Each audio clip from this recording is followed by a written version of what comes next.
Bien, en este vídeo vamos a analizar el paso del antiguo régimen al nuevo régimen. Estudiaremos cómo era el antiguo régimen, estudiaremos la Revolución Francesa y por qué se da la Revolución Francesa y qué cambios perviven de esta Revolución Francesa y qué consecuencias provoca. Mirad, aquí tenemos lo que es el antiguo régimen. Por un lado, la sociedad, basada en dos grandes estamentos, los privilegiados que no pagan impuestos, formado por el alto clero y la nobleza, que es un grupo también heterogéneo. ¿Vale? Es decir, hay alta nobleza, baja nobleza, alto clero, bajo clero, y los no privilegiados, que eran la gran mayoría, y esos también eran muy heterogéneos. La base de la economía del antiguo régimen se basa en la agricultura, en lo que trabaja la mayor parte de la población, y en pequeños talleres artesanos controlados por la burguesía. Esta burguesía, con el paso del tiempo, iniciará un comercio triangular, sobre todo en Inglaterra, lo que le permite acumular mucho dinero y al acumular esa gran cantidad de dinero poder desarrollar en Inglaterra rápidamente la revolución industrial. Comercio industrial era que de Europa a África se vendía sobre todo productos manufacturados, se compraban esclavos que se vendían en América del Norte y de América del Norte se vendían los productos en Europa, ron, azúcar, café. ¿Cuál es la causa por la que se produce el cambio entre el antiguo régimen y el nuevo régimen? Podríamos decir que es únicamente un motivo de nuevas ideas. Y sí, son muy importantes: la enciclopedia, las ganas de conocer, el método científico, las ideas de Montesquieu y la división de poderes, del contrato social de Jean-Jacques Rousseau, ese pacto social entre gobernantes y gobernados, las ideas de Voltaire, donde importa la razón y no solo las antiguas creencias. Pero hay algo que está por encima también, que es el desarrollo de la burguesía. Una burguesía que se enriquece, que tiene poder económico y no tiene poder político. Y ve en todos estos filósofos, en todas estas ideas, una forma de conseguir poder. Y esto se verá reflejado rápidamente en la independencia de las 13 colonias, en Estados Unidos con su constitución, y también en Inglaterra con The Bill of Rights, que da una serie de derechos a los ciudadanos, el habeas corpus, que impide ser juzgados de forma unilateral por una persona, por el rey, es decir, acusados sin pruebas. Todo esto genera un cambio que se inicia en Inglaterra, se extiende a las 13 colonias y veremos que pasará posteriormente a Francia. ¿Cuáles son las causas de la Revolución Francesa? Muy sencillo: una gran crisis económica, social. ¿Por qué? Porque el tercer estado, el pueblo, tenía que sostener al resto de los estamentos. Y esto, junto con una crisis económica de primer orden, una crisis muy importante que arruinaba a Francia, provocará una serie de estallidos de violencia, como es la toma de la Bastilla y la proclamación de la primera Constitución francesa. Ojo, esta primera Constitución francesa no fue fácil de proclamar, sino que el rey anula los estados generales, el tercer estado, junto a parte de la nobleza, se unirá en Asamblea Nacional Constituyente y de ahí saldrá la Constitución. En esta primera fase monárquica, el rey pide ayuda a otros pueblos y estos otros pueblos intentan ayudarle, sobre todo a Austria, para restaurar todo su poder.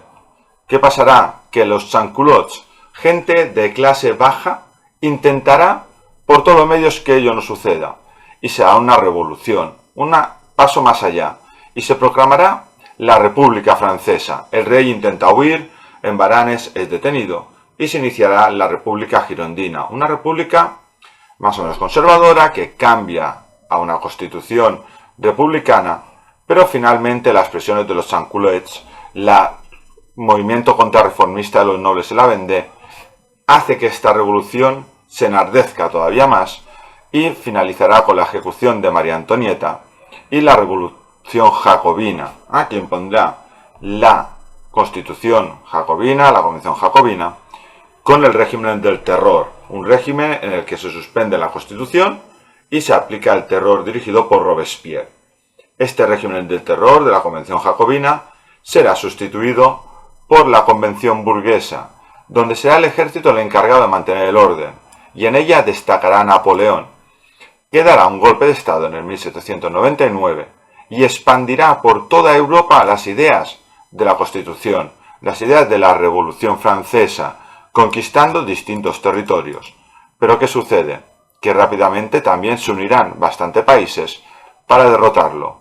En España es el lugar de la primera derrota napoleónica, en la batalla de Bailén, pero y el movimiento hacia tropas para invadir Rusia y su posterior retirada hará que sea derrotado en Leipzig y posteriormente, cuando vuelve a Europa, en la batalla de Waterloo y ya desterrado a la isla de Santa Elena, poniéndose fin al Imperio Napoleónico en 1814. ¿Qué sucede tras el Imperio Napoleónico? Muy sencillo.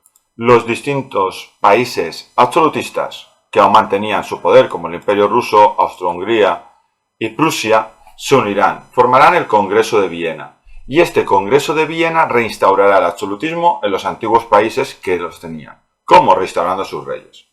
Pero esto que provocará que el ansia de libertad no cesa, el ansia de derechos por parte de la burguesía, por parte del pueblo, permanece intacta. Y hay que tengamos una serie de revueltas. Por ejemplo, en España, en 1820, se impondrá el trienio liberal en el reinado de Fernando VII. En Francia, en 1848, habrá otra serie de revueltas. Todo esto para pedir otra vez libertades. Pero estas libertades no serán solo de constituciones, parlamentos, cortes, sino que también se desarrollará otro punto, que son los nacionalismos. Y tenemos que en Grecia se dará en 1820 una revuelta que conseguirá la independencia del Imperio Otomano. Pero también encontramos nacionalismos unificadores, como es el nacionalismo de Italia. Italia está dividida en distintos estados, y estos estados se irán uniendo poco a poco, ya que se considera el término nacionalismo como ese sentimiento de pertenencia a una comunidad, por tradición, por cultura, por idioma, etc. Y también tendremos la unificación alemana. Esta unificación alemana, bajo el reino de Prusia, que primero nace con una unidad económica para mejorar, y después irá ocupando distintos territorios donde había una cultura alemana. Todo gracias a Guillermo I y a Bismarck. Acordaros de este nombre, lo veremos más tarde, con todos sus pactos.